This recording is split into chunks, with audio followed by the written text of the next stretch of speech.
ہمارے یہاں کیا ہوتا ہے، یہ مسئلہ بہت امپورٹنٹ ہے. کیا ہوتا ہے ہمارے یہاں، اس سال میرے ابا کے نام کی قربانی ہے، اگلے سال میری اماں کے نام سے ہوئی تھی، اس سال ابا کے نام سے ہوں گی، اگلے سال بڑے بھائی کے نام سے ہوں گی، پھر اس کے بعد جو ہے مجلے بھائی کے نام سے، پھر اس کے بعد میرے نام سے ہوں گی، ہے نا. یہ جو مسئلہ ہے، لوگ کیا سمجھتے ہیں، قربانی کا مطلب یہ ہے کہ بکرا آ گیا، ذبح کر دیے، ہو گئی قربانی. قربانی کا معنی اور مطلب اور مسئلہ یہ نہیں ہے کہ آدمی بکرا لائے، ذبح کر دے اور ہو گئی قربانی. قربانی واجب ہونے کے لیے کچھ شرطیں ہیں. وہ شرطیں اگر آپ کے اندر پائی جاتی ہیں تو آپ پر قربانی ہے، ورنہ آپ پر قربانی واجب نہیں ہے. ٹھیک ہے. اچھا، ہمارے یہاں جو میں نے مسئلہ بیان کیا، میں نے بات عرض کی کہ اس سال ابا کے نام سے، اگلے سال امی کے نام سے. تو اب اس سال ابا کے نام سے بکرا ذبح کر دیے، اب اگلے سال امی کے نام سے کر رہے ہیں. ایک آپ کے ذہن کو کھولنے کے بعد عرض کر رہا ہوں، وہ یہ کہ اگلے سال جب امی کے نام سے کر رہے یا اس سال کر رہے ہیں، پچھلے سال ابا کے نام سے کیے تھے، اس سال امی کے نام سے کر رہے ہیں، اگر آپ کی امی مالک نصاب کی حد تک نہیں پہنچی ہے یا وہ شرطیں نہیں پائی جاتی ان کے اندر، تو ان پر قربانی واجب نہیں ہے.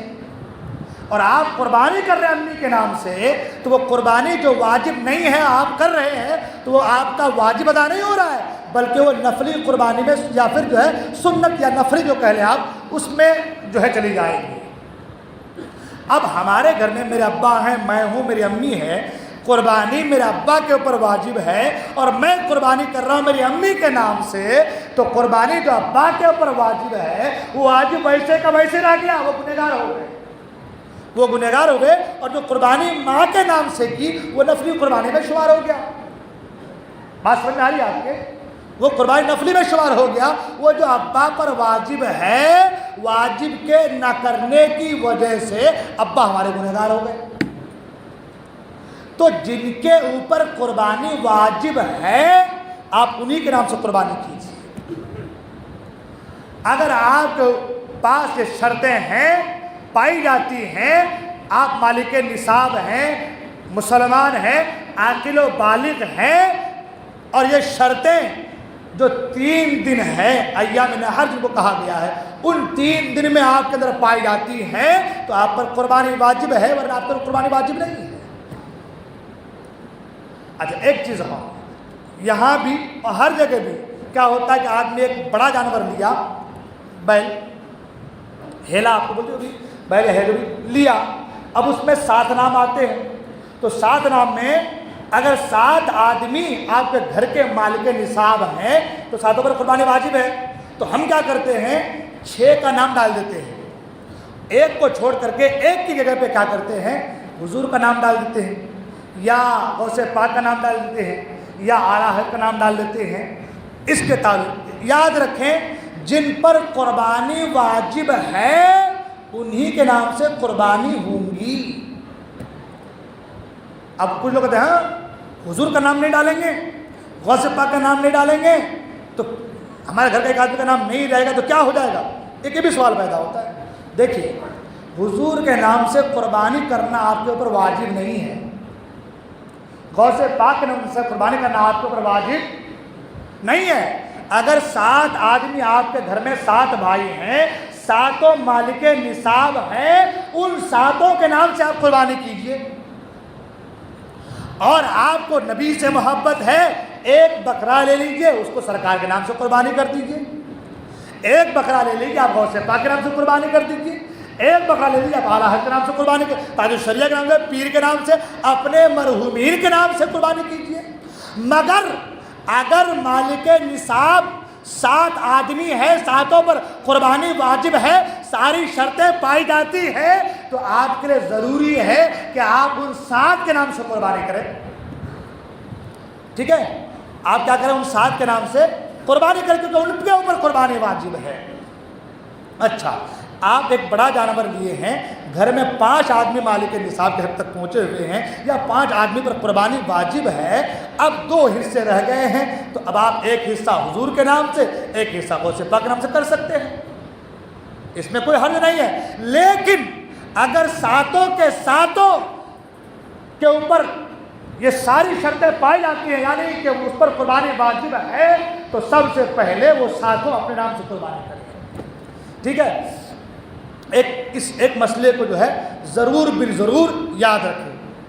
ہمارے یہاں ایسا ہوتا ہے، میں نے پہلے کہا کہ بھائی یہ بات بہت زیادہ اس میں شدت اختیار کر گیا ہے، نہیں حضور کے نام سے ضرور دیں گے ہم، بھلے سے گھر کے نام چھوڑ دیں گے مگر حضور کے نام سے ضرور دیں گے.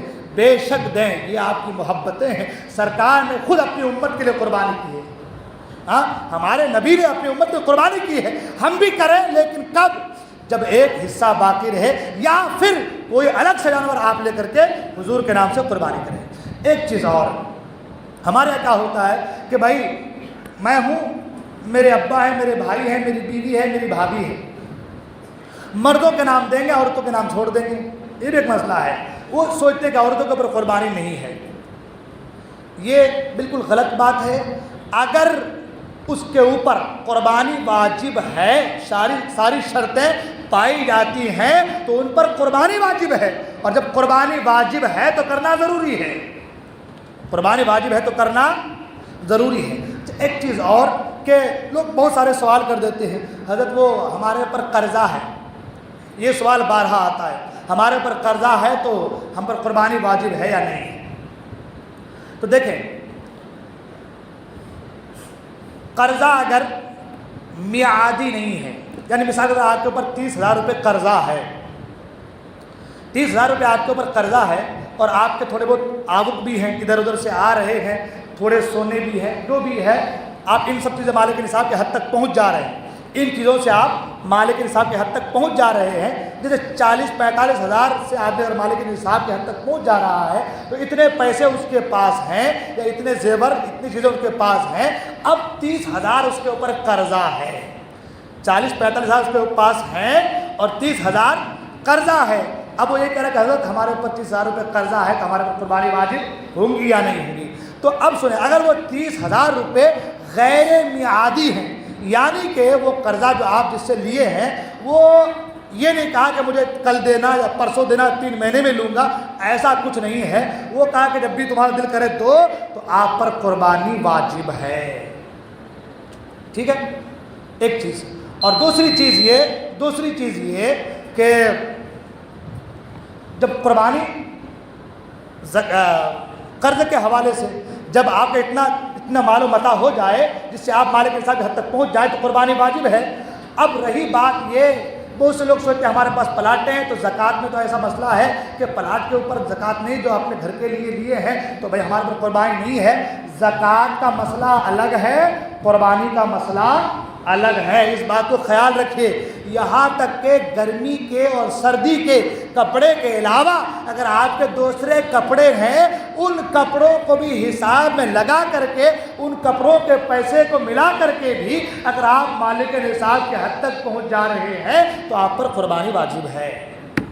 ٹھیک ہے؟ یہ لوگ کیا سوچتے ہیں، بھائی ہمارے پر قرض ہے، سن لیے ہیں، قربانی نہیں ہے ہمارے اوپر، ہمارے پاس اتنے سامان ہیں، گھر میں پورا سجا کے رکھ دیا ہے سامان شو کے لیے، جو استعمال کے ہیں وہ اتنے سارے ہیں. وہ کیا کہتے ہیں، بھائی یہ بھی استعمال کے، وہ جو شو کے لیے آپ رکھے ہیں نا، ان سب کا جوڑ کر کے جو چیزیں حاجت اصلیہ سے علیحدہ ہیں، ان سب کو جوڑ کر کے آپ مالک نصاب کی حد تک پہنچ جائیں، تو آپ پر قربانی واجب ہے. ان چیزوں کا خیال رکھیں، اور خدا کے واسطے قربانی سے دور نہ بھاگیے کہ بھائی وہ پیسے چلے جائیں گے ہمارے، ایسا ہو جائے گا. اللہ کے واسطے قربانی سے دور نہ بھاگیے.